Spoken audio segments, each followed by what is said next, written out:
请各位与会者入座，谢谢。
Mr. Harizal Hazri, Chief Executive of the Institute of Strategic and International Studies, ISIS Malaysia, Ms. Anne Hong, Representative of the Taipei Economic and Cultural Office, TECO in Malaysia, Dr. Charles Chow, Secretary General of the Chinese Taipei Pacific Economic Cooperation Council, CTPECC, distinguished guests, ladies and gentlemen, good morning.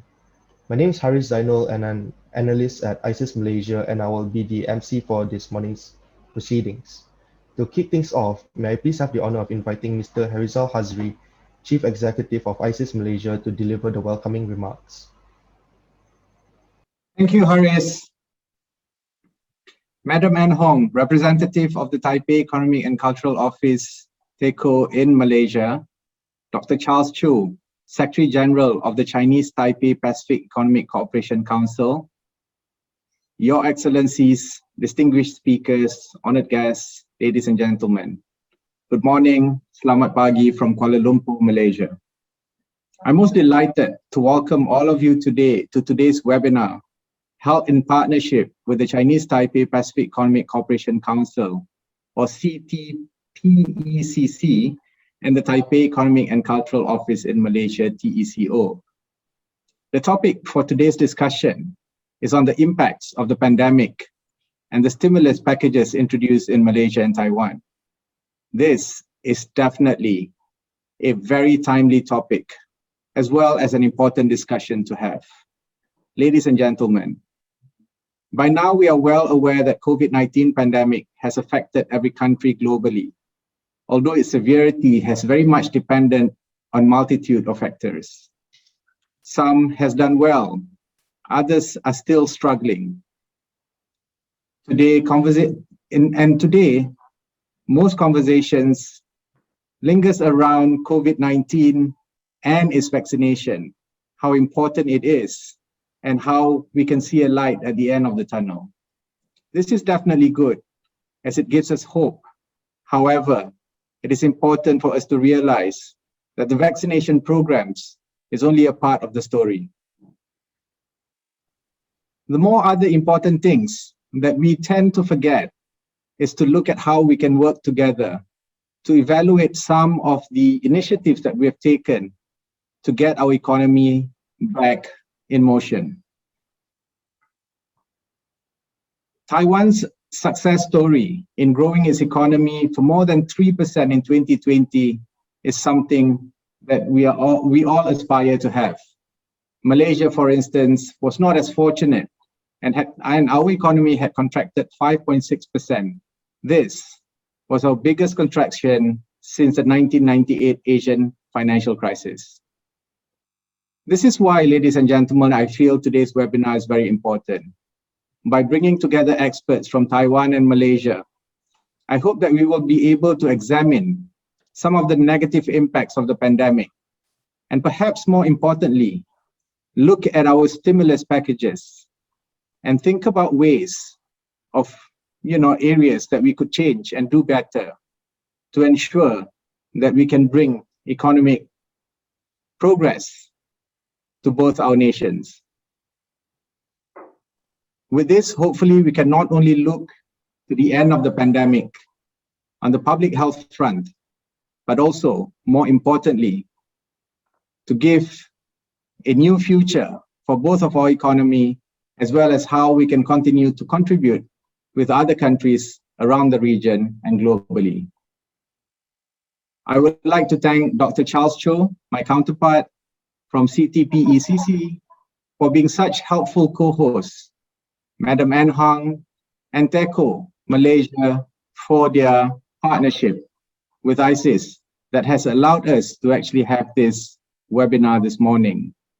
Special thank as well to my colleagues, Dr. Juwita, and others at ISIS Malaysia has worked very hard to bring this together. And I'm sure that we are going to have a very fruitful and productive discussion this morning. Thank you very much, and I look forward to all the conversations. Back to you, Haris. Thank you, Mr. Harizal. May I now please have the honor of inviting Madam Ann Hong, representative of TAIPEI in Malaysia, to deliver her opening remarks. Chief Executive Mr. Harizal of Institute of Strategic and International Studies, Malaysia, Dr. Charles Cho, Secretary General of the Chinese Taipei Economic Cooperation Council, distinguished speakers, friends from Malaysia and Taiwan, good morning, selamat pagi. It's my great pleasure to be with you this morning to kick off a series of webinars organized by ISIS Malaysia. Today's session will focus on the discussion of economic impact of the pandemic, and we'll also cover the stimulus packages introduced in Taiwan and Malaysia. And we will look at various strategies of promoting sustainable economic growth and discuss potential regional economic cooperation in the next session, which will be held next Wednesday, 5th of May. And I'd like to first thank Mr. Harizal, Dr. Juwita and ISIS team for hosting the series webinar. In the meantime, I would like to express my gratitude to Dr. Charles Cho and his team at the CTPECC for working closely with ISIS Malaysia in making this event possible. And I would also like to thank our esteemed speakers joining us today. From Taiwan, we are honored to have Dr. Darson Chu from Taiwan Institute of Economic Research and Professor Yue Yun Lin from National Zhengzhi University, and from here in Malaysia, Professor Dr. Norman Menser from University of Malaya. The COVID-19 pandemic has caused us catastrophic disruption on public health and economy across the globe. In Taiwan, due to early preparedness and effective disease prevention measures adopted by the government and supported by the people, we fortunately did not need to impose any lockdowns and were able to keep life largely normal. Despite this, many sectors like tourism, transportation, and hospitality industry in Taiwan still have been hit hard since the outbreak. In order to alleviate the impact, a special bill was passed by Taiwan's legislative yuan early last year, authorizing the government to use extra budget to assist affected individuals, families, disadvantaged groups, businesses, and industries. Furthermore, Taiwan launched the triple stimulus voucher program in July last year, which successfully boosted domestic consumption. In addition, Taiwan's overall export performance was far better than expected due to the surging external demand for ICT goods. Taiwan's stimulus package is relatively smaller in comparison with other Asian countries such as Malaysia and Japan, which have been far more aggressive in pledging economic relief. However, as a result, Taiwan has not only kept around 120,000 businesses afloat, but also saved 1.12 million workers from losing their jobs. The unemployment rate of 3.66% in January 2021 was the lowest over the past 1 year. Taiwan also registered a 3.11% economic growth rate in 2020, which outpaced most economies in the region. On the other hand, I'm very delighted to learn that IMF expects Malaysia's economy to rebound this year with a projected growth of 6.5%. With the Malaysian government's latest stimulus package of 20 billion ringgit, which is about $5 billion US, introduced in March this year, which would help improve market sentiment and provide further support to job creation, I'm convinced that Malaysia will be speeding up the recovery process across key economic sectors. Ladies and gentlemen, it has been a daunting challenge for every government in the world to strike a balance between safeguarding people's lives and livelihoods during the pandemic. Taiwan has proved that controlling infections does not necessarily come at the cost of economic growth. And while we continue to make strenuous efforts to contain the pandemic, I think it is time for both Taiwan and Malaysia to reposition ourselves for economic revitalization and sustainable growth as well. And I'd like to close my remarks by thanking ISIS Malaysia again for hosting this event. And thank you all for joining us today. And I wish the webinar every success. Thank you. Back to you, Harris. Thank you, Madam Ann. Last but definitely not least, may I please invite Dr. Charles Cho, Secretary General of CTPECC, to deliver his opening remarks. Thank you. Chief Executive of ISIS Malaysia, Mr. Harris, and representative of the Taipei Economic and Cultural Office in Malaysia, Madam Ann Hong, moderator Dr. Juwita Muhammad, and co-moderator Mr. Calvin Chen, respectable presenters, ladies and gentlemen, good morning. It's my great pleasure to be with you in this wonderful event. The topic we are discussing today brings me back to the memory of my last visit to Putrajaya in March 2020 for APEC Song 1. The hospitality of the Malaysian government and the friendly people there made that song gathering comfortable to everyone. And trust me, song is not always like that, okay? I enjoy good food in the malls and saw beautiful men and women pass by with relaxing smiles. Soon after I came back, the outbreak of the COVID-19 changed everything.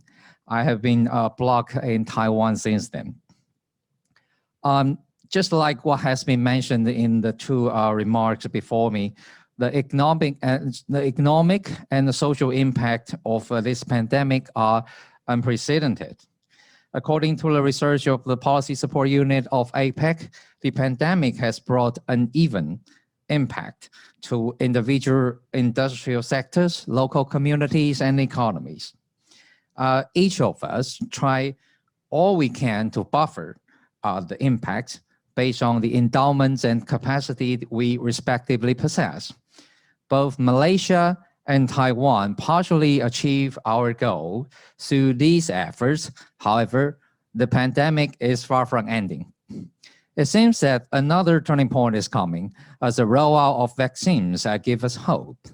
I think it's timely for Malaysia and Taiwan to conclude what we have done since the outbreak and exchange experience so that we can learn from each other and help each other to embrace for the next brutal round of battle in 2021.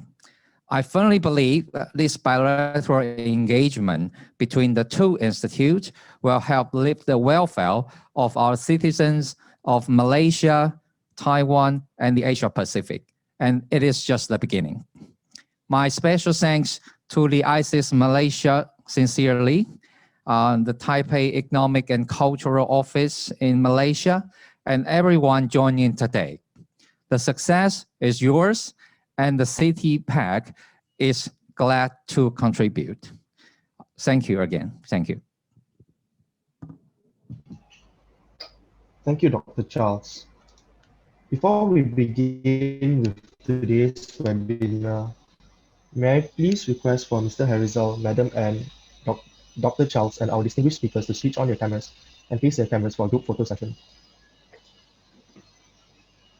Okay, 1, 2,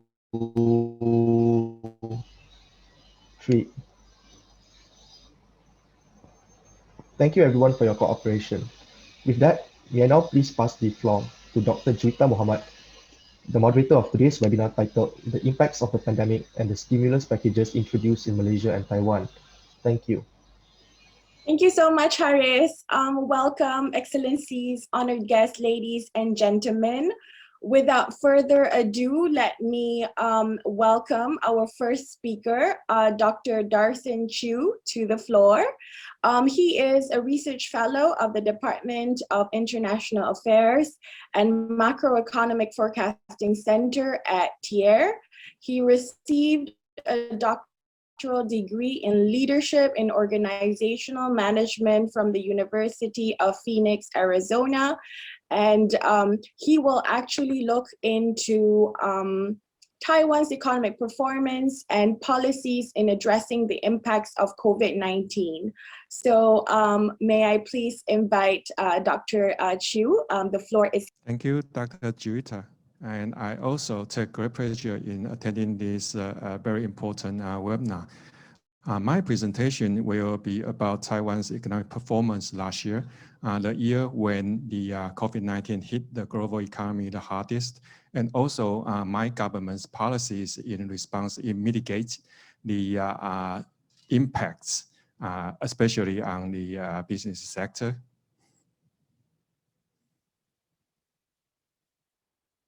Okay, if we refer to the data mapping conducted by the International Monetary Fund, and from the color code, we can see that most countries in the world last year suffer from a serious contraction in terms of GDP growth. However, Taiwan actually managed to pull off a very good economic performance.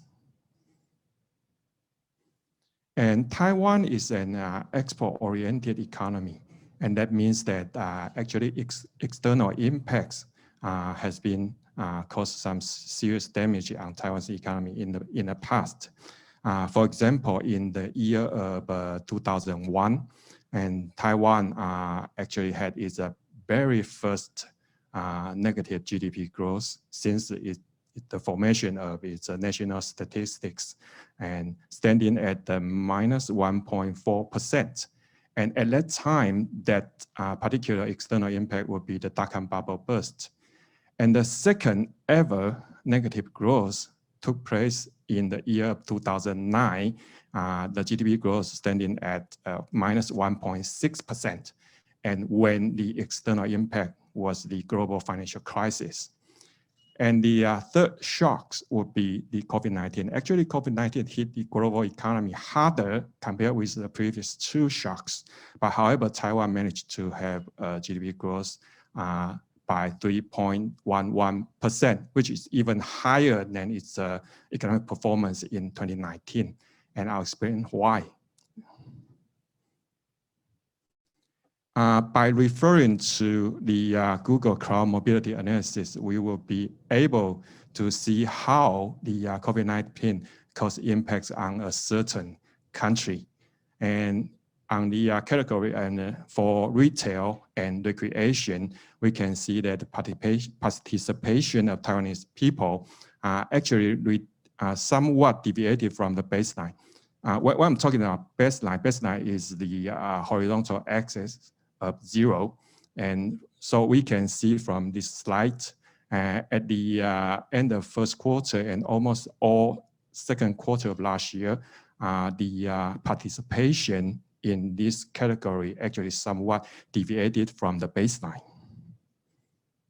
And for grocery and pharmacy, the percentage change from the baseline is actually increased.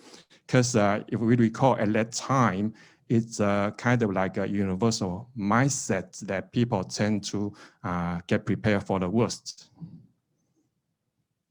And for POCs, it's almost around the baseline.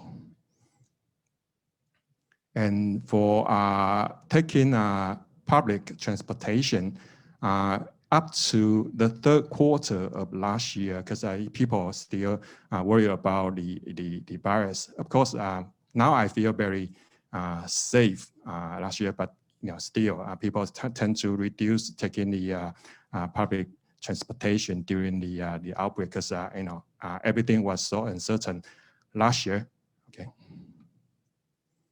And from the participation in workplaces, actually, most organizations in Taiwan did not request employees to work at home, okay, last year. So from the Google analysis, we can see that Taiwan managed to conduct its economic activities as usual.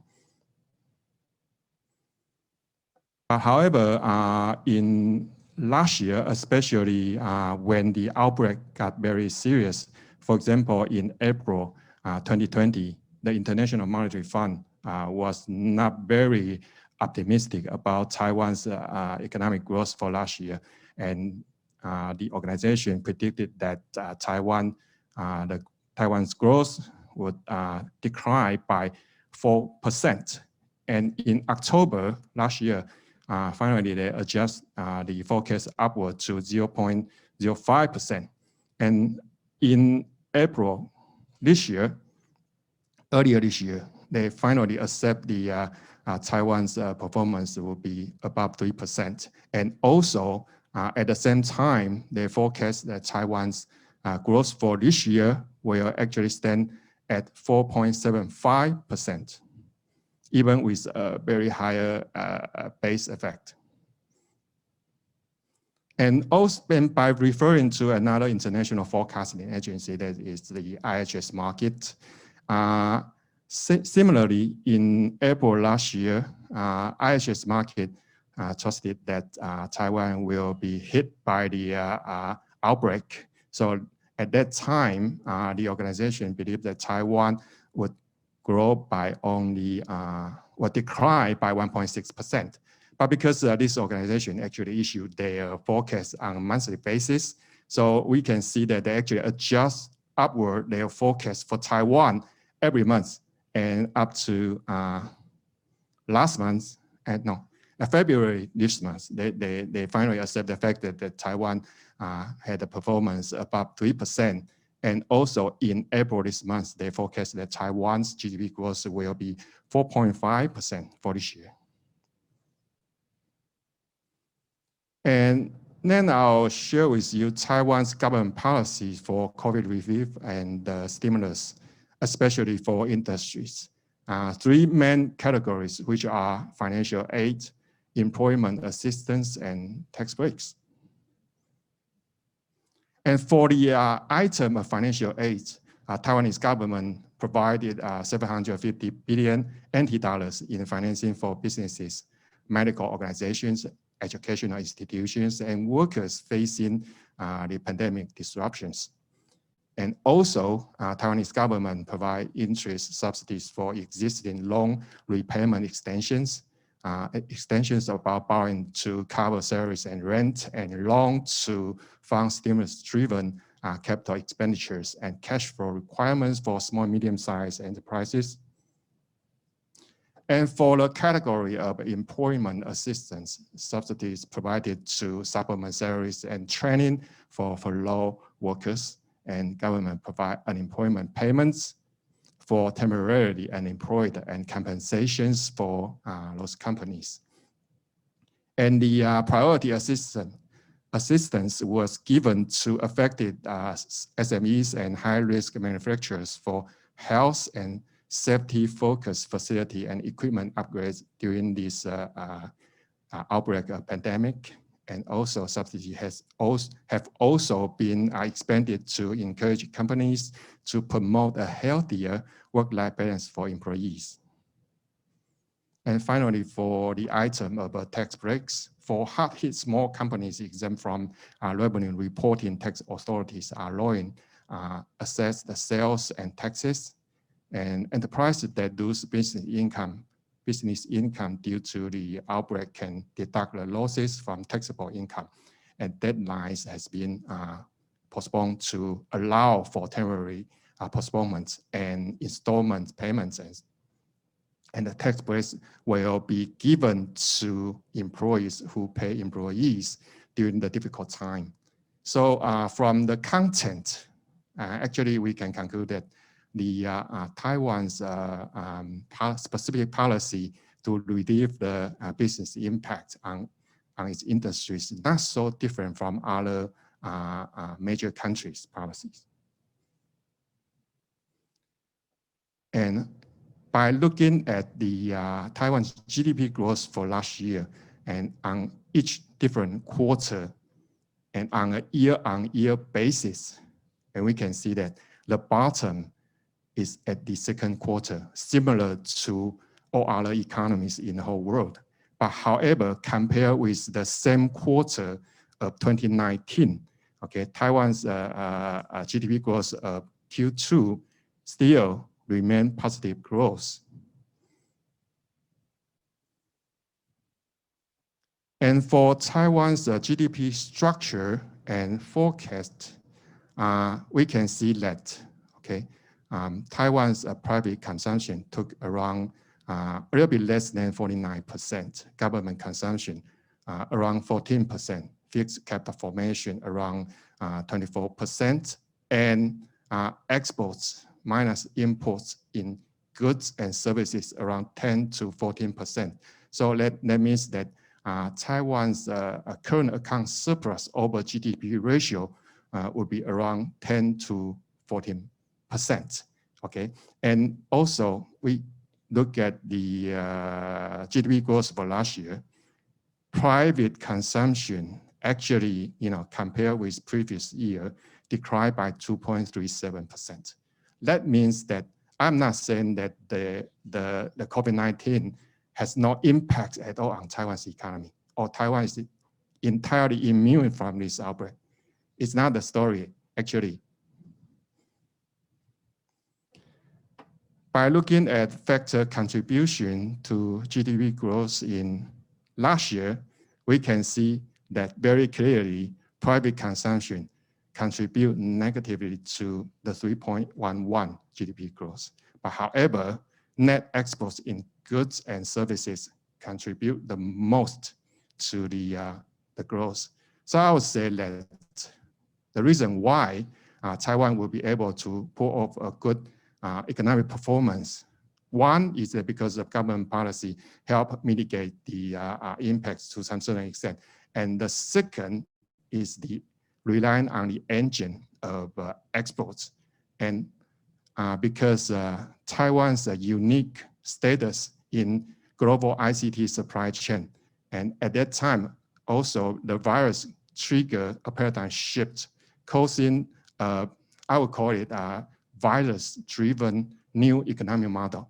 And Taiwan's strengths, especially in ICT, support such a new economic model. Here's the international comparison. Growth in export in goods, and we can see that Taiwan enjoyed a growth of 4.9% last year. Okay, that is better than all other neighboring economies, even compared with China and Hong Kong. But however, if we look closer, we can see that the exports in specific sectors enjoy higher growth, but not all of them. For example, like traditional manufacturing goods also suffer from reducing export orders and lowering export performance. And however, three particular sectors enjoy a higher growth, which are ICT, intermediate, and final goods. And as a result, because of the good performance in exports and export orders, NT dollars have become one of the strongest Asian currencies. Even this week, I think this week, the NT dollar get even stronger. So my conclusion is that as an export-oriented, trade-oriented economy, Taiwan's economic performance is highly correlated, was highly correlated, and will be highly correlated with the global conditions. And the COVID-19, which is an anomaly that has triggered paradigm shift in global economic format, creating a new economic model, and Taiwan's unique status in ICT supply chain help pick up Taiwan's GDP growth in 2020. And in addition, Taiwanese government's policy also help relieve the impacts and making the society to conduct economic activities as usual. And that's my presentation. Thank you. Thank you so much, Dr. Chu, for sharing your findings. It is indeed a very optimistic outlook for the coming year. May I invite our next speaker, Dr. Ye-Yun Lin. Dr. Carol Ye-Yun Lin is a distinguished professor of Department of Business Administration at National Cheng Chi University. Dr. Lin has served as its Dean of Office of International Cooperation, Dean of Student Affairs, Director of Center for Creativity and Innovation Studies. Her research areas include social innovation, intellectual capital, strategic human resource management, and also SME management in particular. She will be speaking on the measures that Taiwan's SMEs have taken to cope with the COVID-19, and also she will examine and also share with us future collaboration between Malaysia and also Taiwan. Dr. Lin, the floor is yours. Okay. Thank you very much. I'm so glad to be in this webinar and learn from the Malaysia side as well. Okay, I will be sharing the micro side of the coping measures. I teach SME management in our international MBA program. So what I'm going to share with you will have some slides that I actually share with my international students. And this will be my outline. My sharing will have three parts. The first part will be a brief introduction of COVID-19's coping measures in Taiwan. And I did a very quick and short survey. So I have some first line information to share with you. And then because I personally built a database for about 60 countries and 18 years. So from my database, I have some suggestions for how Malaysia and Taiwan can collaborate with each other in the future. Okay. And a little bit background information, because of the database, I can see that the GDP growth and the national intellectual capital, which will be an intangible asset. So we can see from the chart that Malaysia is really a growing country, and also the intangible one is also growing. So I personally think that the exchange experience is very important and collaboration should be explored. Okay. A little bit of background, Taiwan was named as a corner creature in the world. So in this pandemic, and it seems that we live in a parallel world. And we had the lowest death rate per million and a positive GDP growth. Also, we can see many overseas Taiwanese coming back to Taiwan, and many successful business owners who have very successful business in Southeast Asia and China. They also move their business back to Taiwan. And some big events are continue, such as concert, parade and light festival. From the chart, you can see that Taiwan had a 3,000 people marathon at the end of last year, and we are going to have a big hot air balloon festival coming. Okay, and tracking the development of the COVID-19 in Taiwan, I have something interesting to share. Okay. This is the one I share with my international students.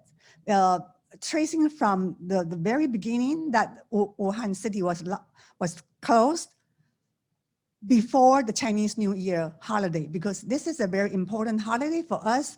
And at that time, the second day of Chinese New Year, our government officers are already in their office trying to check how much we can produce at that time. So we found that we only can produce 1.8 million masks per day, which is much, much less than what we need in the future. So they are decided to build 60 production line as soon as possible. And the reason why, because mask is a very cheap commodity.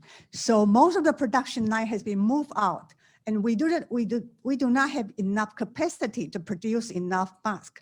So within 40 days, we built total 92 production lines. We are so glad that the Association of Machinery, they came to the rescue, because of the equipment, we wouldn't have enough production lines. So they assemble whatever material they can get at that time. And within less than a month, they already completed the 60 lines. And in addition, they increased 32 more lines. So in 40 days, we can produce 15 million masks per day in Taiwan. That is why we are in good control in this pandemic. And I also traced the development of the world. This is the dashboard from WHO. And we can see at that time when we are ready to combat this pandemic, the confirmed cases is only about 31,000 cases. And that is in March 20th, but in 6 months later, in September 13th, it has grown so tremendously, so awesome, so awful that people become panic. And the death rate is already approaching 1 million. So this is the situation. And I did another survey for the most recent. The cutoff date is April 25th. And from March 20 to this year, April, it has gone to this number, which is really terrible. So the death toll has already reached 3 million for the whole world. And a little bit comparison between the current situation between Malaysia and Taiwan. And so you can see from the chart that as of April 26, this is the number. I actually searched a little bit about internet and found out that Taiwan has allocated around 3 trillion NT dollars for this stimulus. And there's a designated website for people to get as easy information from this designated website, including epidemic prevention measures, bailout, and revitalization, and the results. So this is a very easy access website for people to get enough information, because at the time of this pandemic, people are really crave for information in order to decide what action they have to take, okay? And the government support, if we divide into business and individual, then mainly for business, it's wage payment, then payment reduction or tax break, and postpone payment. I will have some discussion about some items. And for the individuals, we have unemployment subsidy for this amount per month for per person. And the government also paid the children's tuition for jobless family. Also, the government subsidized the employer who hires jobless person, okay? So a quick summary about 1/3 of the stimulus plan. It includes a bailout for more than 85,000 families. And for public organization, they rent the place to the organization. They have some rent reduction and some income tax waive and income tax tax break, also profit tax break, and also vehicle tax and house tax for those companies that are really seriously infected by this pandemic, okay? And from our research, we found that Taiwan is actually on the road to economic recovery. It seems that the organization gradually resumed their activity started from July 2020. And the triple consumer coupon, which has been mentioned before, is for NT 1,000 in exchange for 3,000 for every citizen, including foreigners who have a legal alien residency. And the coupon can be purchased for almost any kind of product. So it actually really stimulates the consumption in Taiwan. And the consumption actually recovers from the third quarter of 2020. And life is back to normal in Taiwan from what we see on the street. Okay, and I did a quick survey. So I have some first-hand information about 58 respondents that are the data I collected in April, and these are the profiles of these respondents. About 60% of these respondents are either founders or high-level managers. So I think the information is pretty valuable.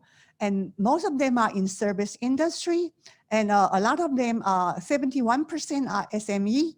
And according to their report, about 40% of this company, they did not negatively affected by this pandemic. They have either same revenue or even have growth. And as of mid-April, the day I collect the data, they said that 76% said that they already recovered. And actually about 50% said that their business has recovered by 2020. Okay, and in addition to the general information I collect, I also ask them 2 questions. One is, what are the 2 most serious problems caused by this COVID-19, and what were your coping measures? And I summarize into 7 categories. In addition to the common coping measures, such as the cost down and cut manpower or online training, such kind of thing, I also separate into external oriented issue. One company, they very interesting. They said that they changed to lower voltage power supply in order to reduce the electricity cost, because they used to use a big voltage power, but they apply for the lower voltage in order to reduce the electricity cost.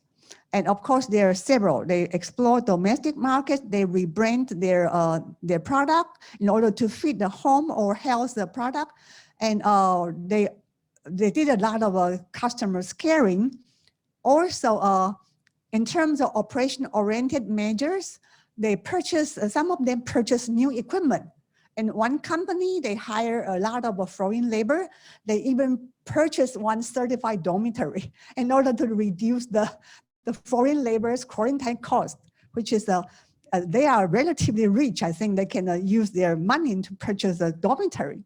And of course, there are several different measures, such as some of them split the employee into 2 sets and let them work in different places, so that in case one set of people were infected, set can also function. So this is one of the things that I would like to share with you. And also they said that they have more time on R&D and they can build their database, because the database has been on waiting for very long. They don't have time to do it during their business time. So this is what they have been doing. Of course, for the employee, they encourage their employee to build their competencies. And they also found that they reduce working hours, but their productivity can still maintain the same.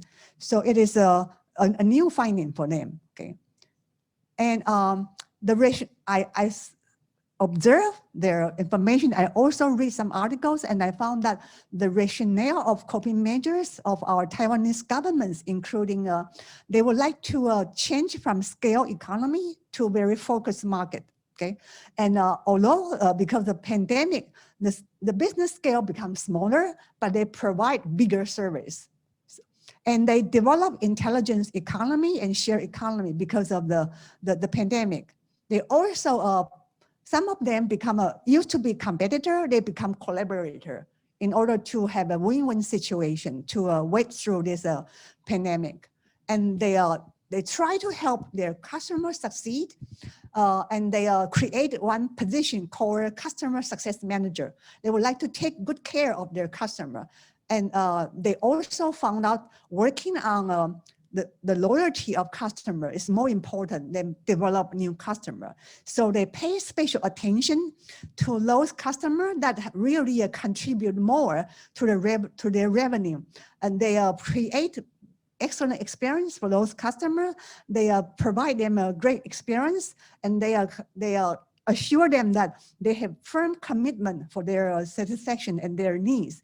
And they also use big data analysis to create the customers' needs that the customer didn't know before. So this is how they use technology to create the customer's new needs. And the things revealed in this adversity, I found that the company in Taiwan, they really take better care of customer. They better care of their employee. They even call those who work at home, perhaps every day, and to see whether they are in a good condition. And they also found out that it is possible to do more with less, because even reduce the working hour, the productivity remain the same. And they invest more. They purchase some more, bargaining for lower prices, and they have more time on R&D and build their database as well. So in Taiwan, we found out that there's a fast response to this COVID-19, about 40% unaffected or even with growth, and about 22% recover in the second quarter of 2020, and about 76% of the companies surveyed already recovered. So, and I found they have some coping policy. Some company, they openly announced they have no overdue salary policy. They have no firing policy in this pandemic, and they explore new channels, explore new product and service, but some of them still needs to close down their business. You can see from the picture, they're empty night market, empty restaurant, but in turn, they make the food to be takeout, so they change their business model. And of course, we have some measures such as strict social distance, zero interaction, and working from home, and reduce tourists, because this is tourist is the most negative affected industry. But we also see the positive side of that with the red mark, such as the SME.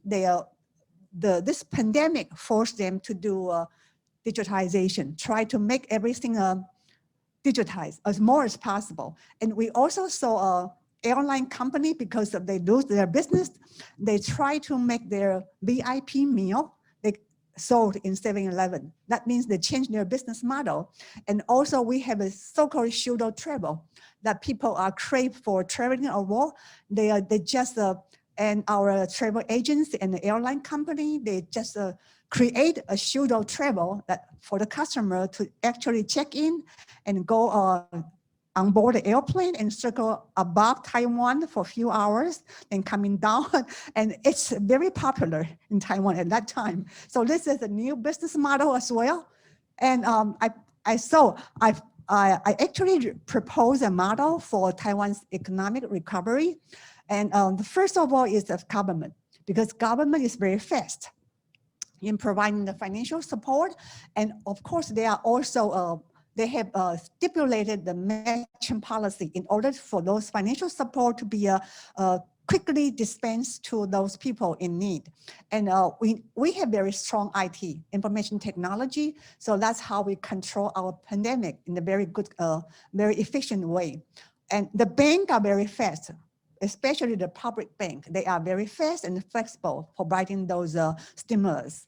And organization, they are also have quick response. They try to change the business model, and for what their measure, they try to instill humanity inside, taking care of the customer, taking care of the employee, and the partnership between public, private, and especially the citizen are very, very critical for this success. And you can see that our people are very obedient. Everybody wear a mask, not like in the Western world. So we follow the rule of the government, and that is one very important issue that make this pandemic come back successful. Okay, and I would like to share with you some of the features of SME because I'm the SME management professor, and I found that this is a little bit of statistic about SME actually has a large percentage in Taiwan, and about 60% of them are family business, and they, especially for family business, they have high savings. They used to save for the rainy days, and they are a little bit conservative, so they don't want to go IPO. A lot of successful SME, they don't want to go IPO, and they have a niche market, and they have a lot of cash. That is why they can purchase new equipment. They can purchase even a dormitory at the bedtime because they know how to do a good investment. So for these features, perhaps is one of the reasons they are relatively resilient to this negative external impact. Okay, and the saving, I have some, I searched some website and found that, okay, Taiwan's gross saving rate is about 40% and Malaysia is about 22, okay? And for the future collaboration between Malaysia and Taiwan, I built a database, and the original data is from the IMD, Institute of Management Development in Switzerland. I constructed my national intellectual capital database for about 18 years. That is the most recent data I have up to 2018. And based on my data analysis, I found that I have some suggestion for the future collaboration. And this chart shows that the intangible national intellectual capital, intangible and GDP per capita are highly correlated. You can see from the chart, which is a very good positive correlation. And the bubble is the size of 60 countries. The size is the population. So you can see the big circle is China, and the second big circle is India, and Taiwan is at the upper side of these 60 countries, and Malaysia is in the middle. So we can see that there's a lot of collaboration opportunity between the two countries. Okay, I did a little bit summaries about my following. I have 6 more graphs to show you the situation of these two countries, and a short summary is for how the two countries can collaborate. So divided into Taiwan can help, and collaboration and Malaysia can help. So for the national intellectual capital development, actually Taiwan can help. Also, we can collaborate. And for sustainable development, also help and collaborate. And for cybersecurity, you can see from the following chart that Taiwan really can help because we have very strong IT industry. And for the health care, for the health infrastructure, collaborate. And for future energy, Malaysia can help because Taiwan is in short of energy. And for entrepreneurship, collaborate, and knowledge transfer, collaborate as well. So these are the graph I just summarized. Okay, in the last slide. So this is the sustainable development with GDP per capita. You can see that Taiwan is at the upper corner and Malaysia is progresses, but still in the middle part. And for cybersecurity, the blue arrow is the progress of Malaysia from 2002 to 2018, only a little bit progress.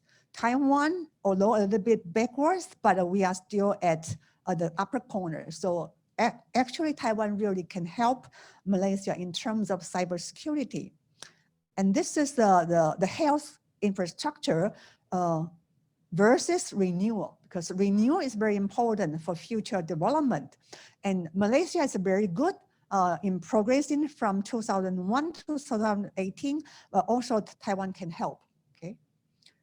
Another one is future energy, and you can see really Malaysia is way ahead of Taiwan because Taiwan is really in short of energy. So this is one way Malaysia can help Taiwan. And entrepreneurship, you can see Malaysia progressed very well from the lower part of the chart to the middle part. And in a very, very aggressive pattern, which is really wonderful.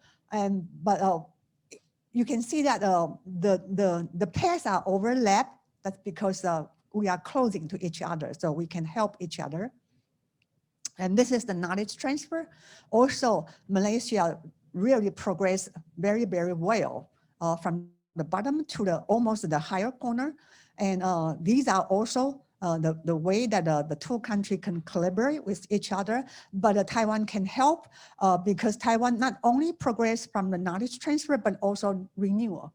So we have Taiwan has dual development, and that is one way that we can collaborate and help Malaysia. So these are basically the data analysis from my database, and the short conclusion is that Malaysia really ranked the first of our international students in Taiwan, about 32%, which is the #1, followed by 22% from Vietnam. And for the Malaysian workers stay in Taiwan, work in Taiwan, I found that they work as engineer and has a higher percentage, much higher than the engineer of Japanese working in Taiwan. So that means that Malaysian are working in Taiwan are knowledge workers, which is very good for the future development of both countries. Okay. And so actually for such kind of relationship, we can forge the closer ties in the future, especially in the innovation and knowledge era. And even though Taiwan has better performance in terms of many fields, but because our community are aging. The median age of Taiwan is already 42.3, and our growth rate, our population growth rate is very, very low. And Malaysia, you are a young country, only 29.2 million age, and the growth rate is over 1%. So this is a very promising area that the two countries can really jointly develop. And so I really I would like to suggest and envision a win-win collaboration between the two countries, and especially in this post-pandemic era. So in addition to this economic development, I also urge the collaboration between the intangible asset, such as the national intellectual capital development. So that is my sharing. Okay, thank you. Thank you so much, Dr. Lin, for that very rich presentation and a very rich comparative analysis. It is good to note that the pandemic has led some companies over there to adopt more sustainable practices. And it goes to show that being sustainable can allow firms to survive in this very uncertain environment. And I hope Malaysian firms will also follow suit. This is again very encouraging. Our next speaker is Emeritus Professor Dr. Norma Manso. Professor Norma Manso is the Director of Social Wellbeing Research Center at the Faculty of Economics and Administration, University of Malaya. She is a professor at the Department of Administrative Studies and Politics at the faculty, where she has served as Dean from the year 2004 to 2009. She was also a Ragnar Nurse visiting professor at Tallinn University of Technology in Estonia in 2015. So her research interests include public and social policies, governance, and also social protection. And today she will be sharing her views on the impact of the stimulus package on poverty reduction and the social safety net here in Malaysia. She will also share her observation on how the measures introduced by the government has mitigated the impacts on these said vulnerable groups. So without further ado, Prof. Norma, the floor is yours. Thank you, Dr. Juwita. And a very good morning to Mr. Harizal Hazri, the Chief Executive of ISEAS Malaysia, Ms. Ann Hong, representative of Taipei Economic and Cultural Office, Malaysia, Dr. Charles Chow, Acting SecGen of Chinese Taipei Pacific Economic Cooperation Council. Excellencies, ladies and gentlemen, it gives me great pleasure to share my thoughts with regards to the the response, the Malaysian government's response to the pandemic, the COVID-19 pandemic. As mentioned by two previous speakers, this pandemic is unprecedented and caught everyone by surprise. It is in the recent history, we've not experienced such a health crisis in this grand scale. So, and especially for those countries that were already facing some slow growth, and Malaysia is one of those countries. Yeah, prior to the 2020 March, when the COVID-19 hit this region and the rest of the world, the Malaysian economy was already slowing down. This was due to the weak external demand and also the prices, the weak prices of the commodity, and Malaysia is one of the exporters of both oil and petroleum and oil palm. So that, therefore, Malaysia was not necessarily in a good or a strong position when the COVID-19 pandemic broke. However, and I would specifically focus the discussion, as mentioned by the moderator, focusing on the vulnerable groups, the poverty and the inequality that is still prevalent in the country. And I think that's where perhaps we are different from Taiwan when it comes to the type of measures and the emphasis of the measures, because as I will raise in this discussion, that there are characteristics present in the Malaysian economy, which is quite different from Taiwan. My discussion will cover three main areas. I will look at the impact of the COVID-19 pandemic with some statistics, and how the government responds with the different measures, similar to what Taiwan had experienced, but perhaps the focus will be slightly different. And this is both in 2020 and also 2021, and to see the impact of these programs from the how it helps to mitigate the lives of the vulnerable groups. Next, please. Next. Next slide, please. Okay. The impact of the COVID-19 can be seen from both the economic and also the social impact. And since March 2020, we had to, the government imposed a very, although if you compare with some countries, maybe it is not considered as a lockdown, maybe it's a partial lockdown, but to us, everything was at a standstill. We call it the Movement Control Order.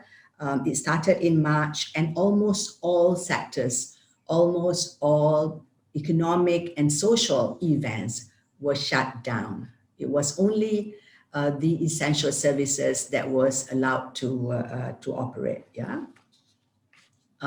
No, excuse me. I was looking at a different slide on my end. Yeah. So yeah, can I just go back to looking at the scenario of Malaysia? Yeah, this is the correct slide. Yeah.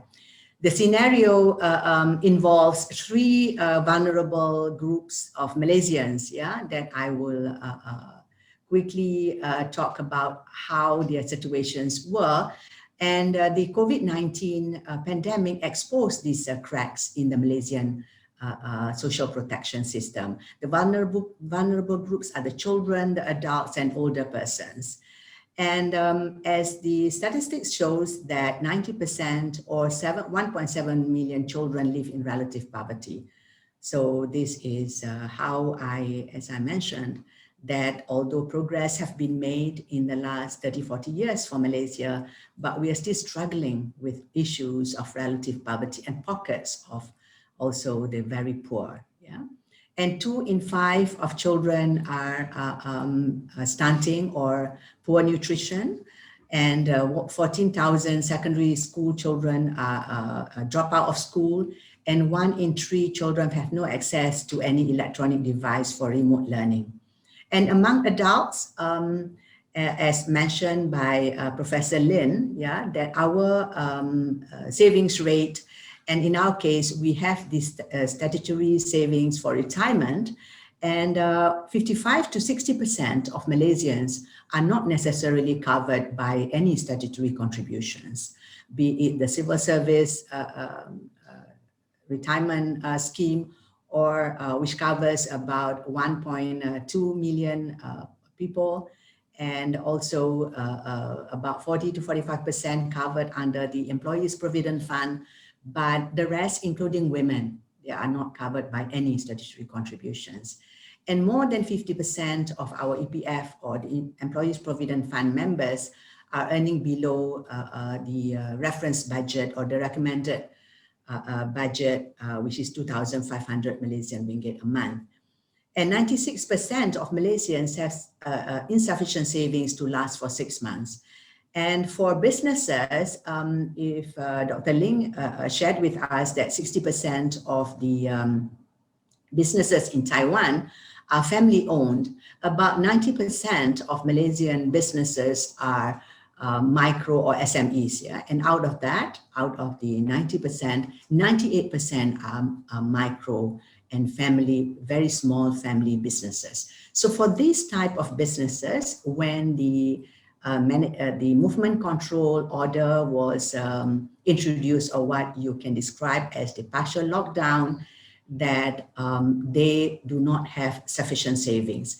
For some of the small ones, the savings only last up to 3 months, and the bigger the company, the longer would the savings last. And 23 could not afford to purchase a house for their family. So these are some of the cracks or some of the difficulties or challenges felt by Malaysians prior to the COVID-19, and with the COVID-19, it has exposed these challenges. And for older persons, 13% of households are led by senior citizens who are 60 and older, 8.5% falls under the old age poverty, and more than 70% receive financial support from family and also government. Yeah, so their own income is minimal, and they have to, they receive support, financial support from government and also family members.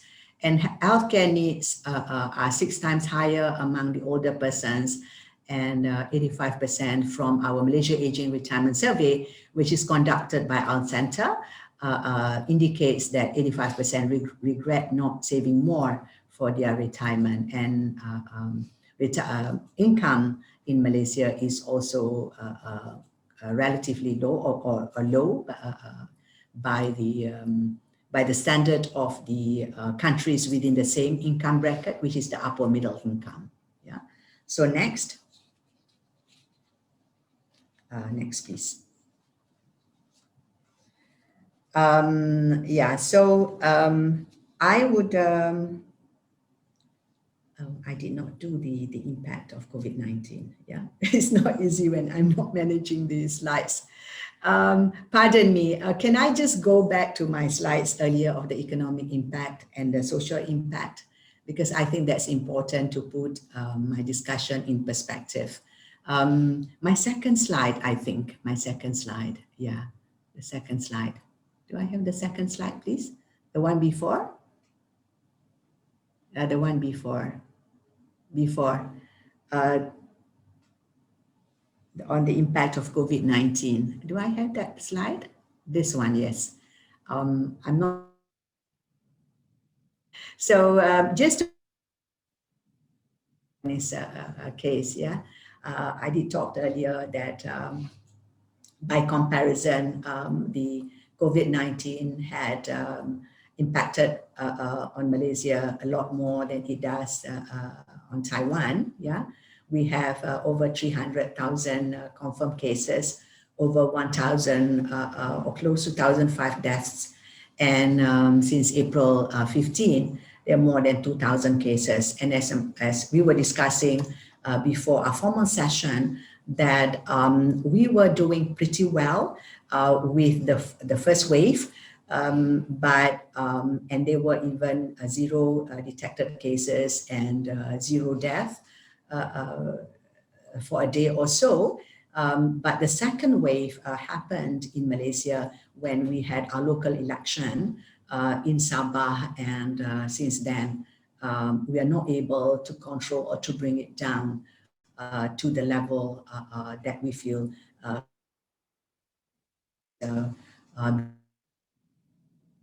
cases per day. But the economic impact had great. Therefore, if I can, recall, if I could recall what I mentioned earlier, the impact on the economy with the existing cracks that I discussed earlier, where in the contraction was 5.6% contraction. And in fact, in the third quarter, it was a very serious contraction, a big contraction, 7.1%. Yeah,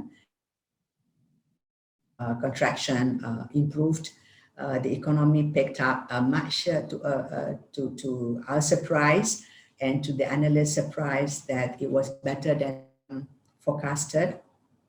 That the improvement in the third and fourth quarter, yeah, and as mentioned by the previous speaker, that the projection for 2021 is a positive growth of 6.5%, yeah, and it has caused the fiscal deficit due to the multiple stimulus packages, which is minus 6% of the fiscal deficit experienced by the government.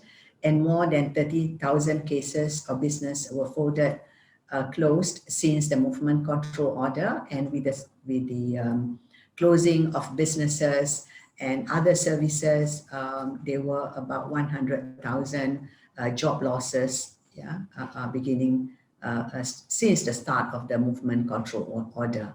And of course, just like Taiwan and many countries, the increase in the gig workers in the economy. But the implication on the economy, when one talks about the gig workers, I'm not very sure about the other economies, but for Malaysia, they are not necessarily covered by protection against injury, against any accidents, or even having the statutory savings for retirement. Yeah. And the self-employed claim a drop in income. I mentioned earlier in the slides of the businesses, but the challenges, the problems faced by self-employed and also the informal sector, it is huge. Yeah, that hence. The big challenge for the government is to balance between the lives, yeah, the public health issues and the livelihood. And it was, especially in Malaysia, that you will have hawkers and the roadside sellers and all these home type of businesses where they survive on a daily basis, where the income is for expenditure, for the daily expenditure. The life was really tough. So next, please. Next slide. I went through this earlier. And on the stimulus packages that was introduced to control the COVID-19 situation, to ease the cash flow management, to support individuals affected, and to ensure businesses to survive, to keep jobs. So these are the 4 main areas that the government was trying to achieve through the multiple stimulus packages in order to restore confidence and stability among the public, yeah, and the economy as a whole, to ensure that the recovery is fast, and also, more importantly, to make sure that the basic needs of people are addressed. Next, please. These are some of the the measures can be divided into 6. It was given through 6 main exercises. Yeah, it's through the first one was March 2020. Is called Prihatin, which can be translated as caring. Yeah, caring or sensitive. The government being sensitive to the needs of the people. The first tranche was 250 billion, or equivalent to 60.8 billion US dollars. This was mainly to cover the cash or the financial assistance for households and individuals, and also for SMEs, employers, and also businesses. Yeah. The second stimulus package was in April 2020. It was about 2.43 billion US dollars. This was mainly is called Prihatin Plus, or the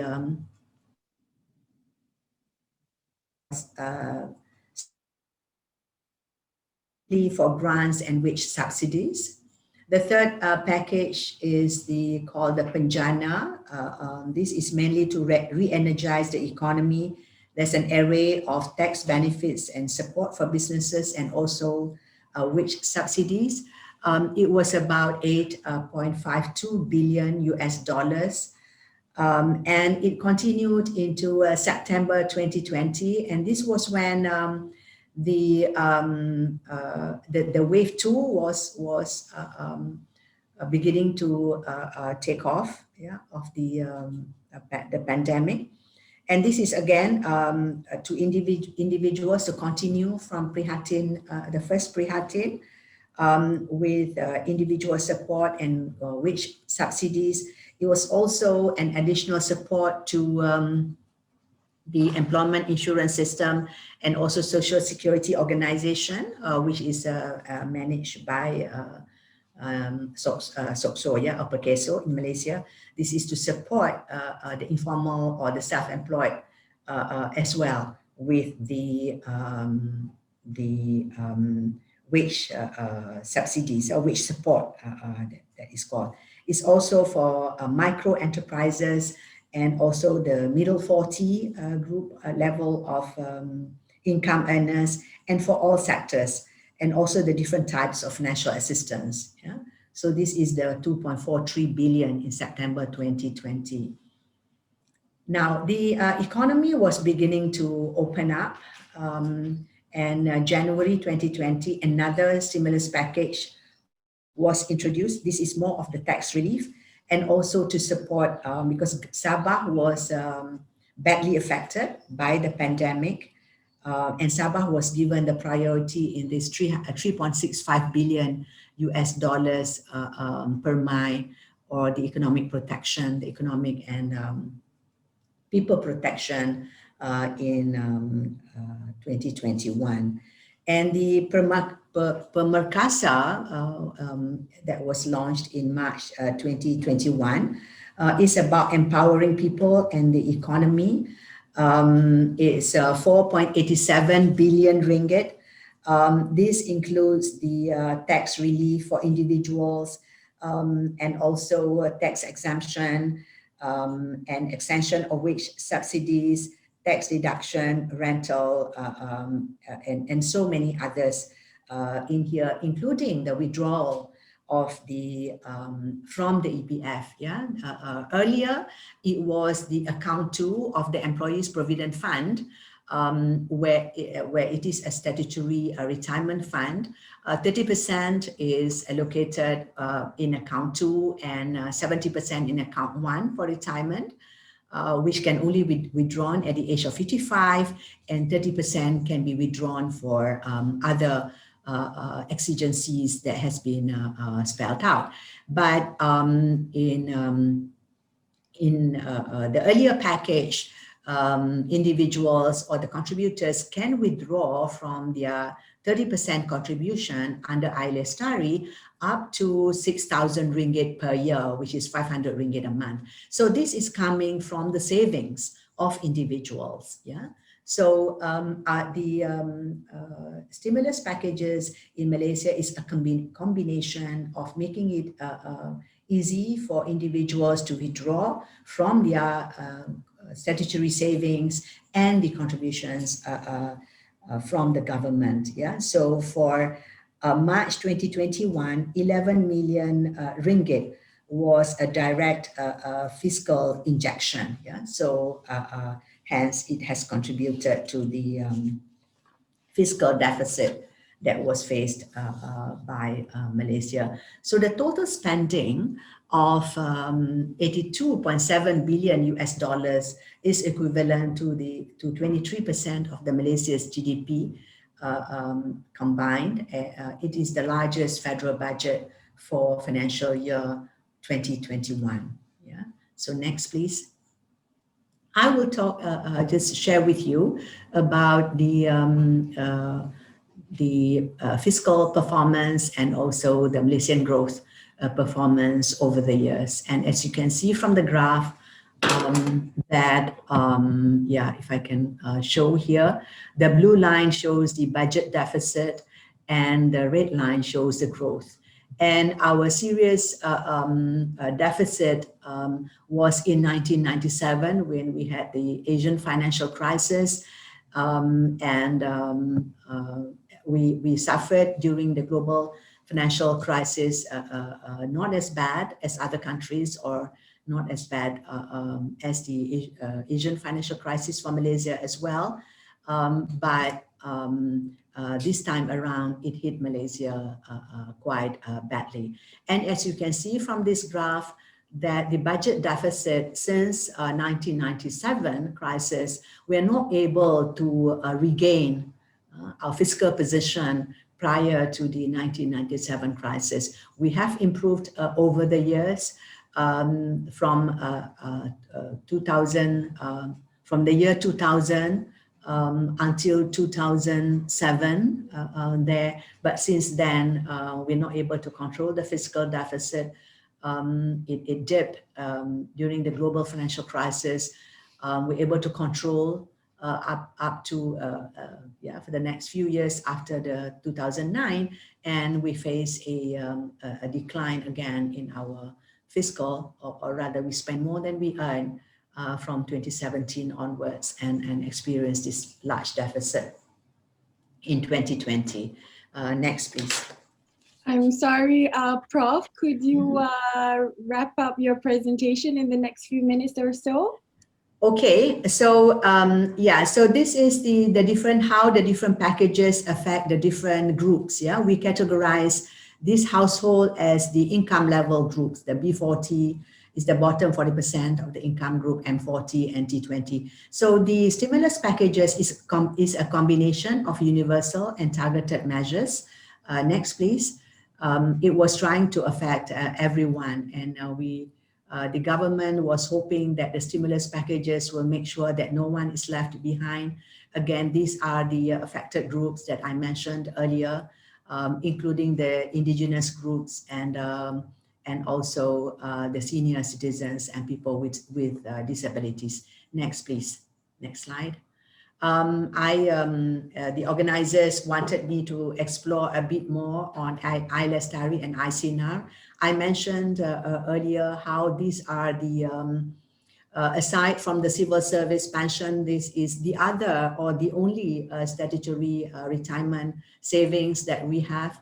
And it has affected Malaysians really badly because there are some cases where the only balance is 100 ringgit in their account one. The account one is for retirement. So that's how serious or how badly affected Malaysians are with this COVID-19. So our social protection is facing an issue of both coverage and savings adequacy. So this is the biggest challenge for Malaysia moving forward. The economy is certainly picking up, maybe not as strong as we would like, but by many standards, this is considered good. But the challenge will be to how to protect Malaysians in general, yeah, but especially the vulnerable groups. Next, please. I have at least 4 suggestions Moving forward, I like the proposal by Professor Lin, on the Taiwan working with Malaysia or collaborating with Malaysia on many fronts. But I think Malaysia too will have to look into some of our local domestic issues where we have to strengthen our social assistance program, where we should look at the underlying vulnerabilities of the different groups, the children, elderly, the poor, and person with disabilities, and especially to reform our social insurance, the contributory side of social protection, where for those who can afford to contribute more, should have a cross-subsidized or cross-subsidization with those who are not able to contribute more. But everyone should contribute, and this fund would enable Malaysians to face, will be stronger for Malaysians when faced with a health crisis that would undoubtedly become an economic crisis. And although the government is working on making labor market, with the labor market active labor market policies, but more what do you call that? A suitable type of upskilling where it is more demand oriented should be introduced. And also one of the issues that we faced, or the government was facing, the Malaysian government was facing when introducing social protection measures was getting to the people who need help.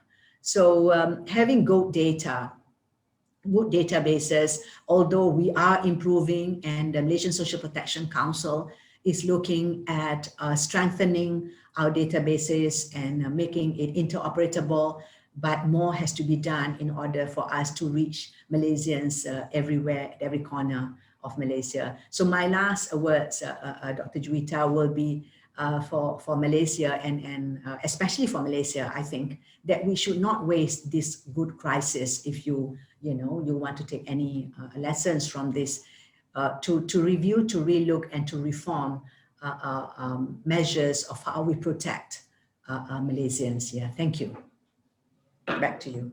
Thank you so much, Professor Norma, for highlighting what the situation is like on the ground in Malaysia.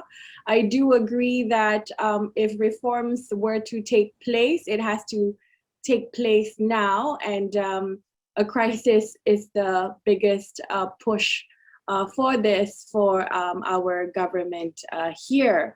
So let's move on to the Q&A session. For this session, I will be assisted by my colleague, Mr. Kelvin Chang, who will be looking through the written questions in the Q&A box. Please also feel free to ask your questions verbally live for the speakers. Before I pass the floor to Mr. Kelvin Chang, may I ask the audience in Taiwan to also pose their questions if there are any.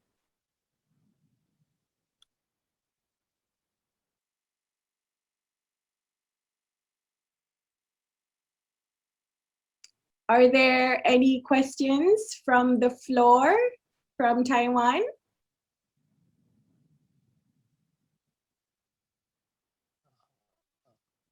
Hi, it's Gary from Taipei. Thank you for the speakers, the valuable presentation today. And I have like questions about the. We know that most of our borders are closed in the world, because the COVID-19, and we just want to know that we have been here the concept of the travel bubble from the media recently. I just want to know that what do you view this concept?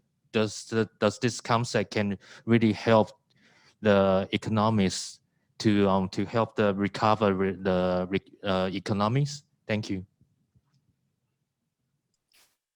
Thank you, Gary. Would any of the speakers would like to tackle that question?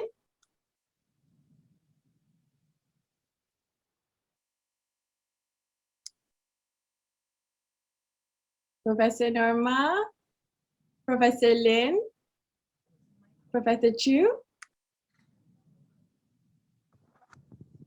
Yeah, thank you for the question. I'll be very brief. I think, yeah, of course, if we can have the borders open again and let the trade activities, the engine of trade to function as before like the outbreak of the virus, of course, they will help pick up the GDP growth and help speed up the global recovery. But however, we're not sure if, for example, at this moment, the vaccine is actually so effective.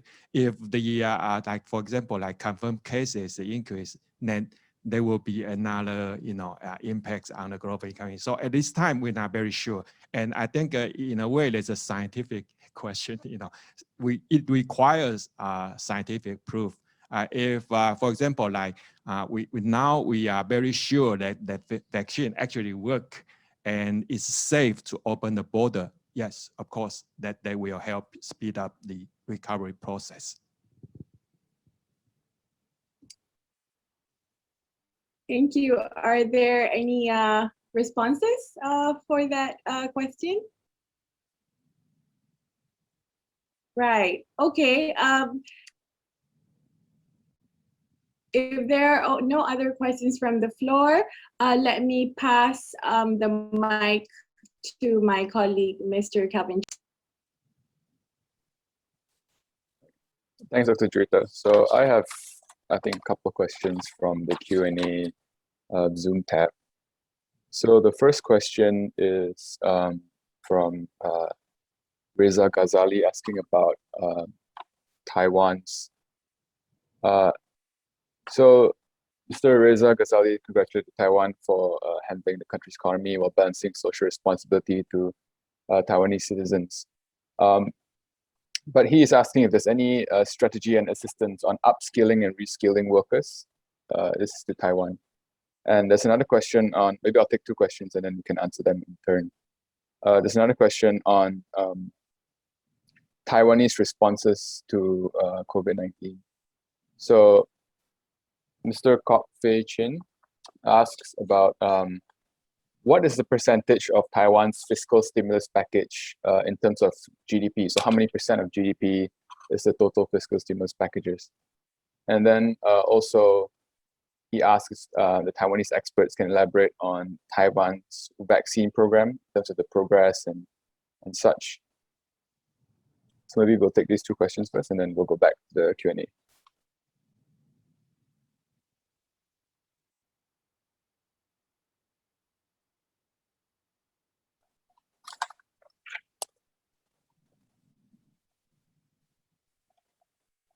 I can try to answer the first question raised by Mr. Chin, right? Mr. Chin. And the question regarding what is the percentage of Taiwan's fiscal stimulus package for the COVID impact of our GDP. It's less than 16%. Okay, so it's by comparison lower than Malaysian's package. And in terms of value over GDP ratio. But however, if you look at the content, they are somewhat similar. They are also trying to get people to get through this pandemic and to trying to mitigate the impact on businesses. But however, the reason why Taiwanese economy managed to have a good performance, like I said, it's because of this new virus-driven economic model. And for example, like zero contact economy, for example, like to speed up the process of a digital economy. And those new models require Taiwan's support, especially export in IT, ICT, intermediate goods, parts and components, and final goods. And so that particular engine was triggered because of this new paradigm shifts. Okay, yeah, and I try to answer your first question. Yeah. Thank you, Dr. Chu. Anyone else wants to take the other questions, especially on whether Taiwan has any government assistance in sort of upgrading the skills of Taiwanese workers during the pandemic, upskilling or reskilling?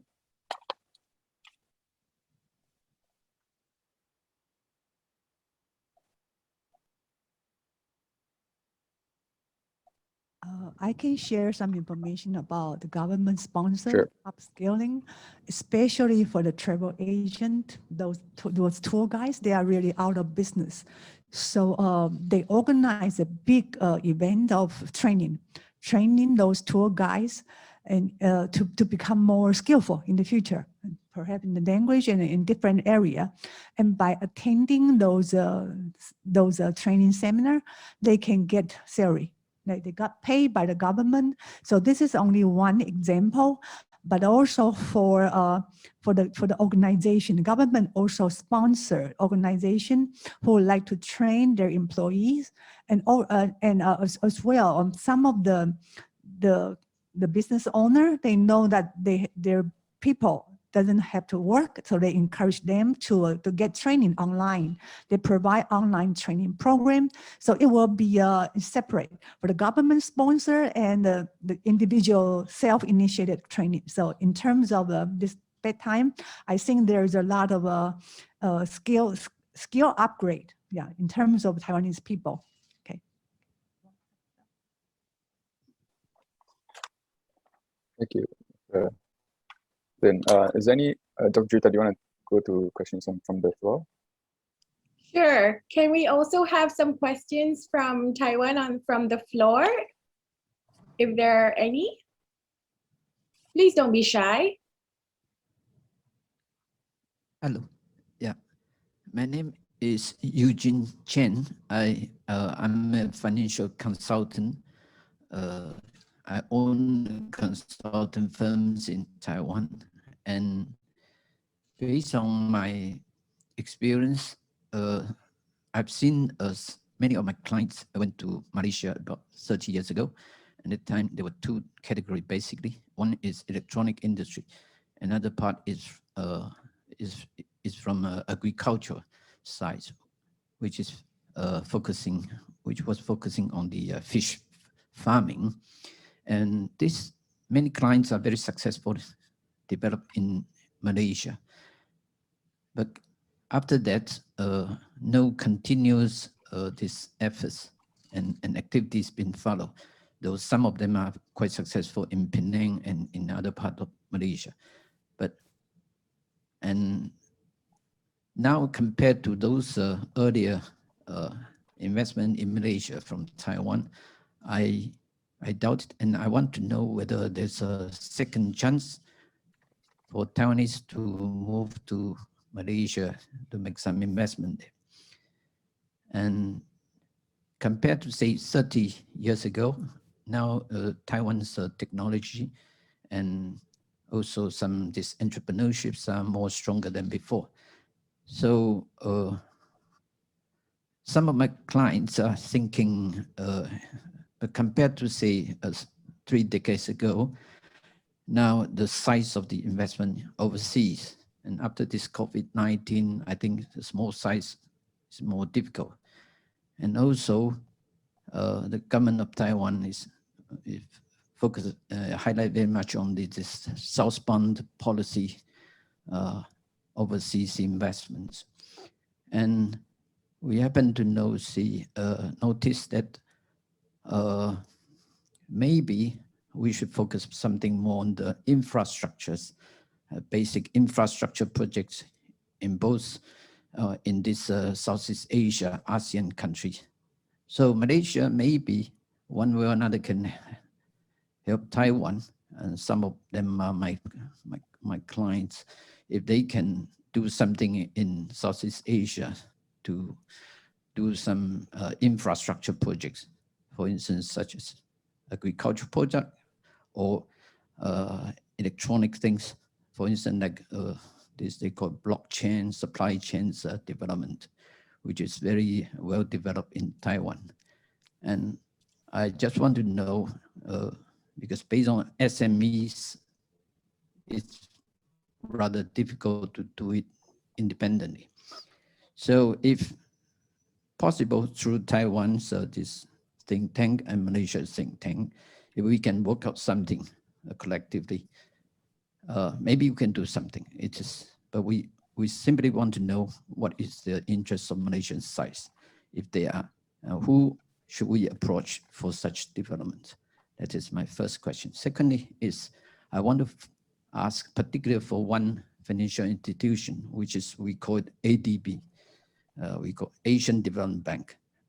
And this bank is in the headquarters in Philippines. And Taiwan has been this as a founding member originally. And roughly— How do we dismiss the questions then? Yeah, the question is, Taiwan cannot get any project from ADB. Malaysia is a member. If collectively, if we can get some business from ADB and using Taiwan as a technical consultant, whether the interest from Malaysia exists, because Taiwan cannot do anything alone. We need partners from Southeast Asia.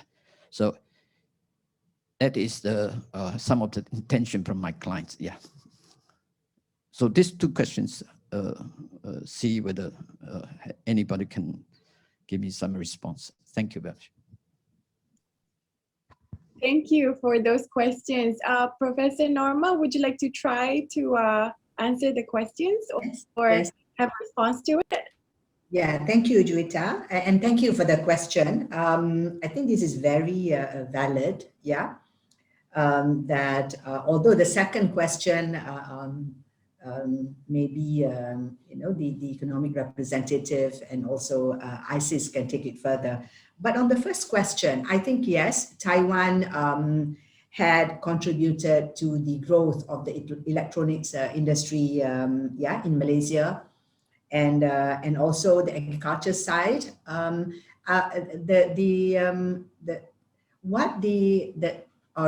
objective of the Malaysian industrial policy now is to go for more R&D and the high end of the electronic as well. Yeah. So if it's most welcome if there is some R&D work, because I think in terms of labor, the labor is not necessarily cheap in Malaysia anymore. Our wage is quite competitive now. But we do have the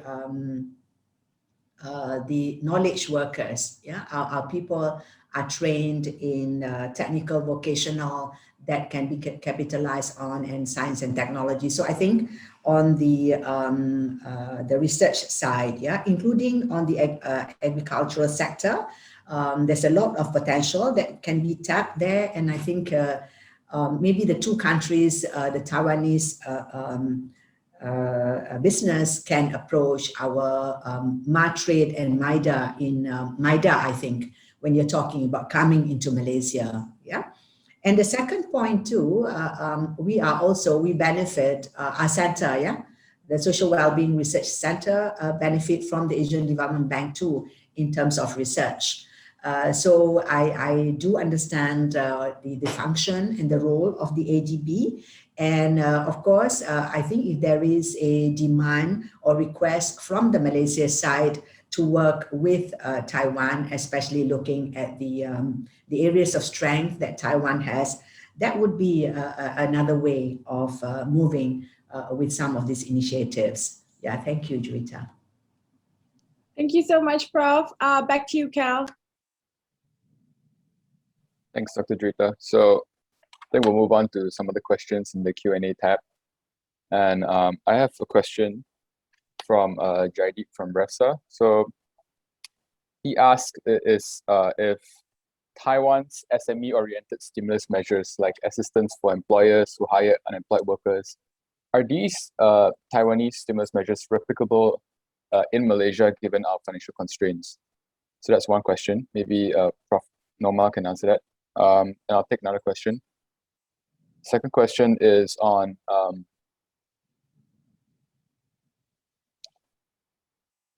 second question is from Morgan Loh, and he asks if there are any strategies or measures for the government to ensure that most SMEs obey the government's SOPs to ensure employees' benefits? Maybe Prof. Norma would like to answer that as well. I think that's doesn't say whether it's to Malaysia or Taiwan, but I think Prof. Norma probably can take that. Thank you.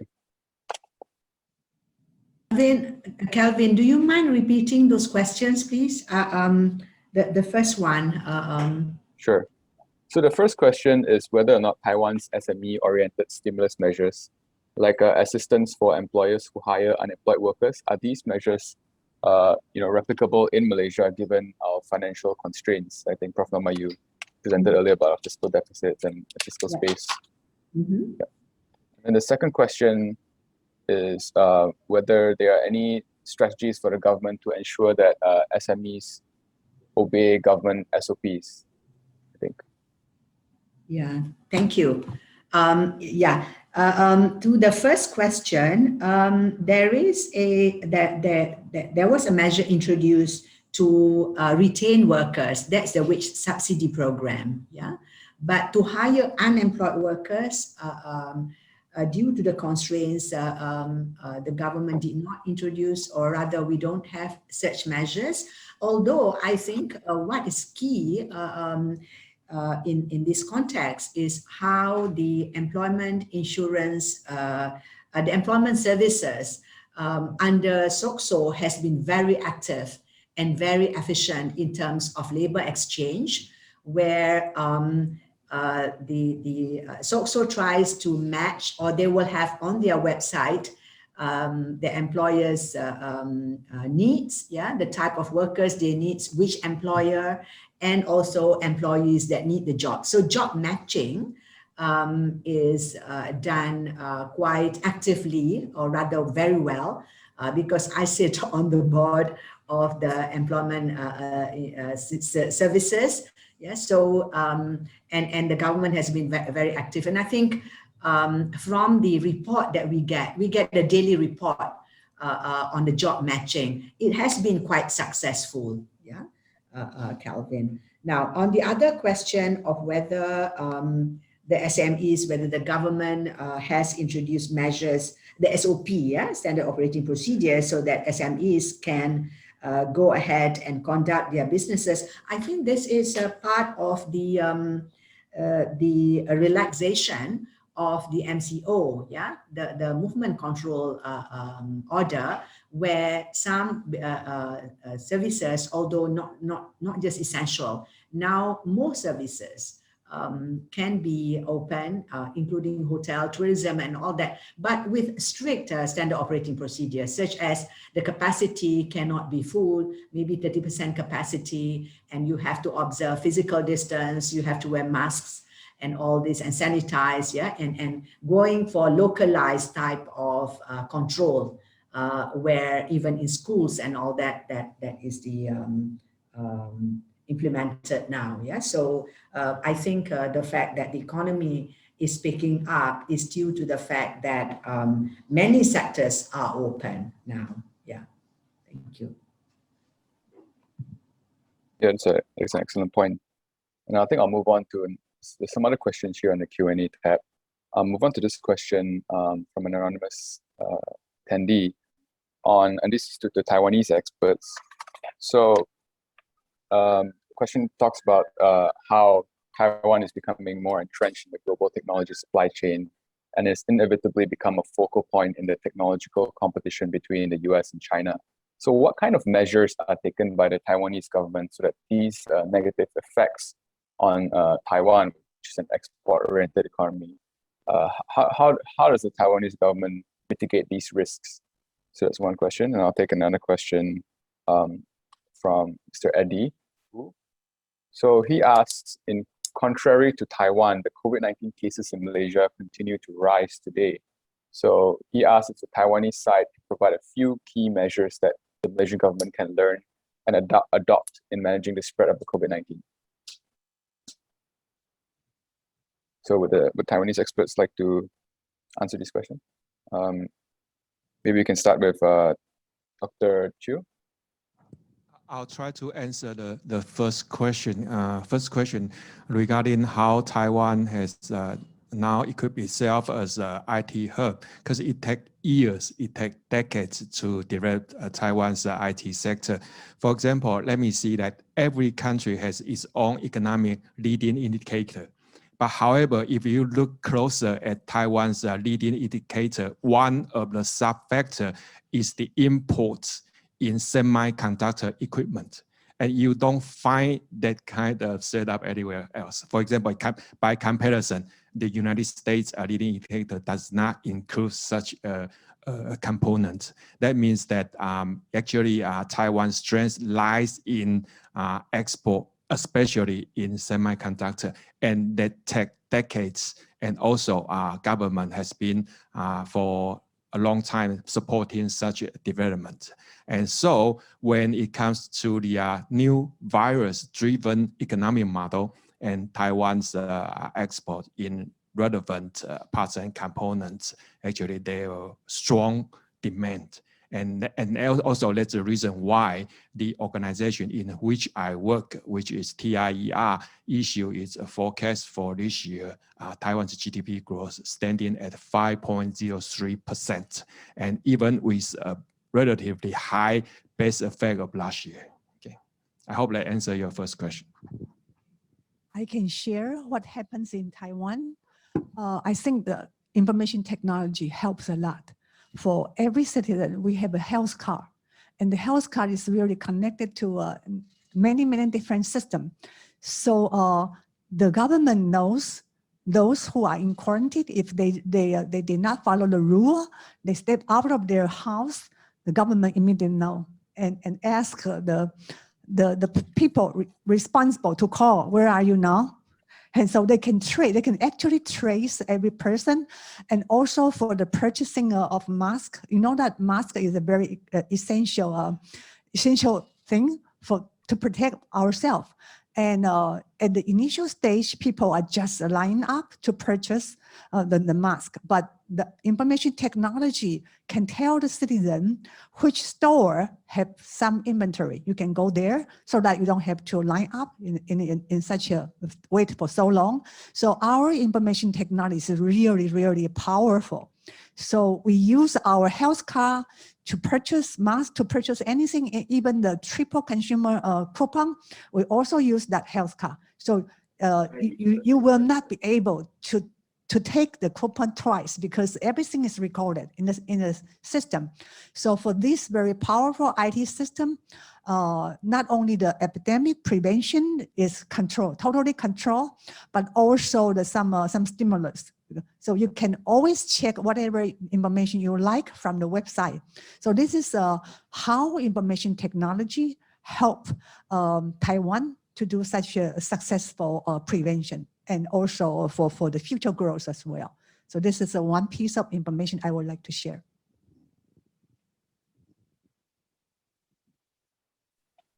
Thank you, Dr. Lin. Yeah. Does anyone else want to? Yeah, sure, go ahead. Yeah, and Charles, may I offer something more after Professor Lin?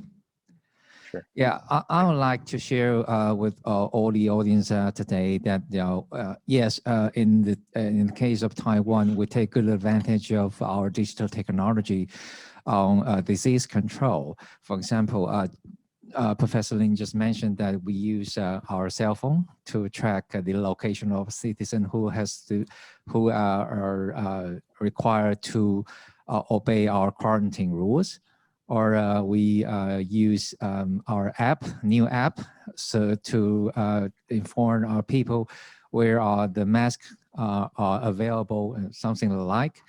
But it's absolutely conditioned for the disease control purpose only. I mean, the information we gather with our digital device or networks are solely for disease control only. We don't leak our private information to anyone else who is not relevant to the purpose of disease control. So we try to balance the demand for disease control and the privacy protection. And I think that one of the secrets of our success is that the strong mutual trust between Taiwanese government and our people. It's especially important for a democracy. We can't force anyone to do anything. It's not an authoritarian regime here. It's a democracy, and we have to respect human rights.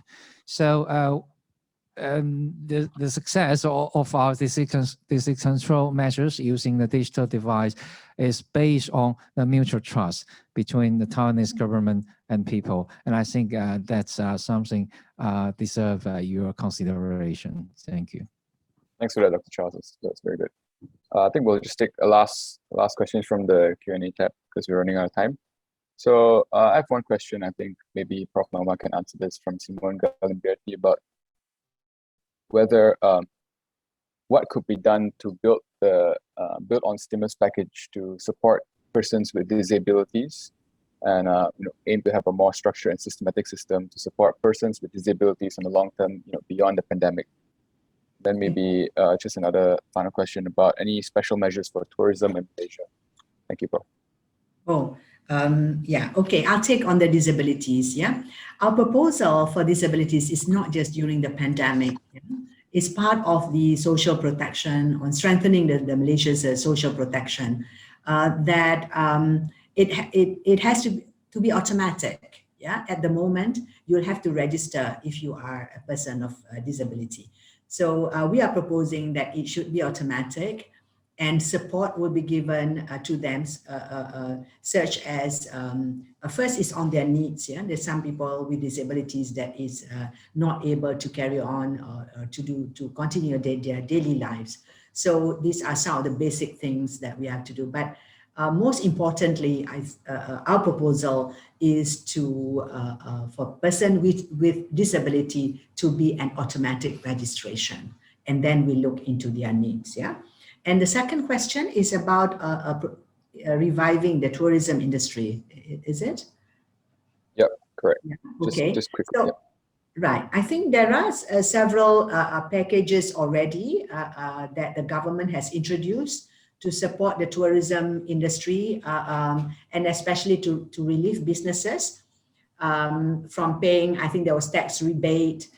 There's also encouraging local to travel. Unfortunately, I think with the international travel, there's a big hesitance on the part, not just the Malaysian government, but I think the governments globally, because of the new wave and also mutant, mutations of different variants and all that. So I think that will be a long way to go.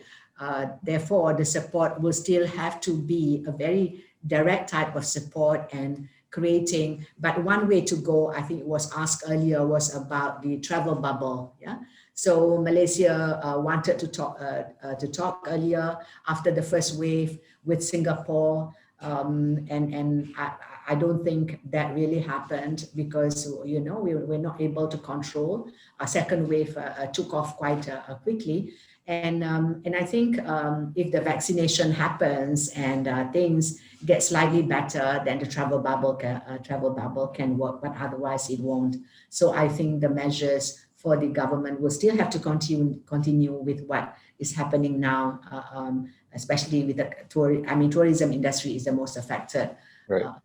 And the related industries. Yeah, thank you, Calvin. Thanks for that, Prof. Norma. So, Dr. Juta, do you want to wrap up? Sure, thank you, Calvin. We are approaching our last few minutes of this session.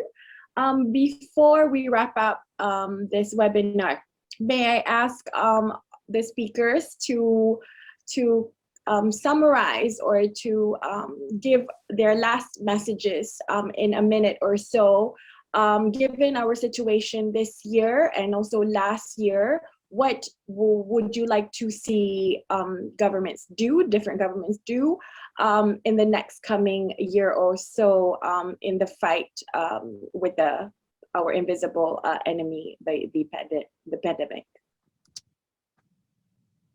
Yes, thank you. I think nobody posed a question regarding how Malaysia and Taiwan can work together in the future.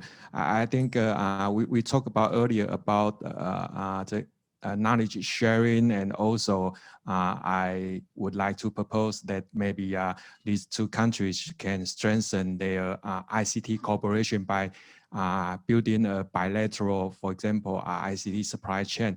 And by doing so, I think the Malaysian government can support Taiwan into a regional economic integration process, which is CPTPP, because with terror reduction and also with the mobility, free mobility of people with the rural origins, then Taiwan and Malaysia can work closer together in the future. Thank you. Okay. I personally think that Malaysia has great potential because from the statistic, Malaysia is a very fastly growing country in terms of not only in terms of the commodity, but also the knowledge side. So that is why I share with you the knowledge worker in Taiwan. They really contribute quite a lot for Taiwan's economic development. So I think the two countries can really collaborate in terms of coping with this pandemic, as well as future development. Especially, I would like to emphasize the intangible side, because national intellectual capital, including human capital, market capital, process capital, and renewal capital as well. These are very important elements for future national growth. So I think the two countries can really collaborate in this regard, and for a win-win situation. So that is what I would like to envision. Thank you.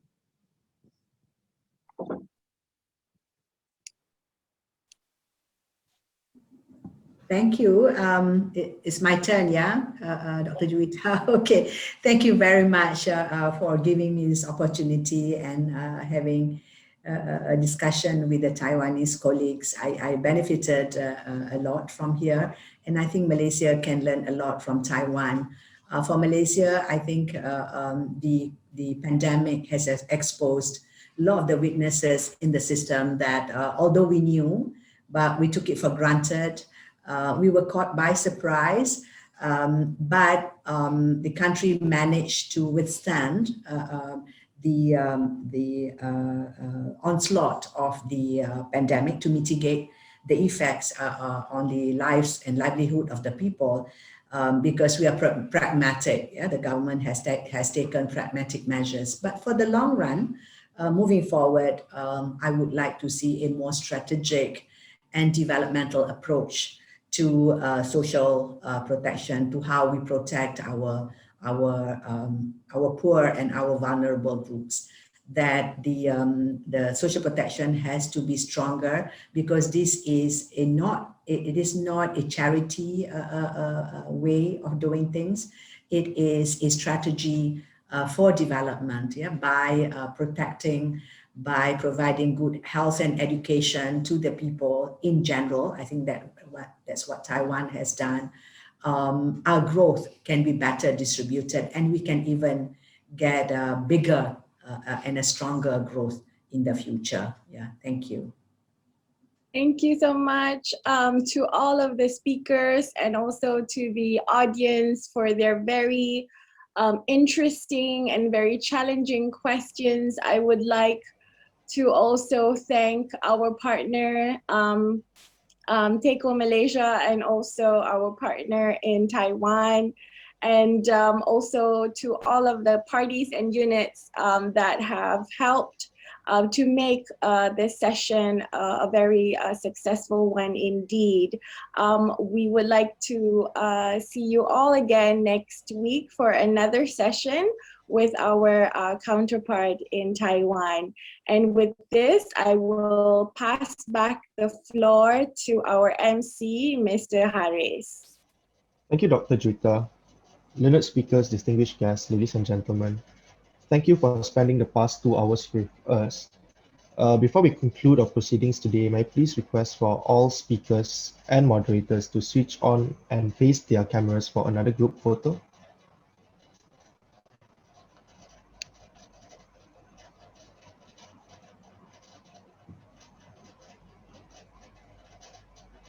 All right. 1, 2, 3. Thank you, everyone. So with that, proceedings today is concluded, and I trust that the deliberations presented are worthy food for thought. If you found this webinar beneficial, and as Dr. Juwita mentioned earlier, please be on the lookout for the second webinar that we will be co-hosting with CTPECC on the 5th of May. That webinar's registration details will be shared with you in the soonest future. Before we close, a note of thanks to our co-hosts, CTPECC, and our partner, TAIPEI in Malaysia, for supporting this webinar. Thank you, everyone, and have a good day.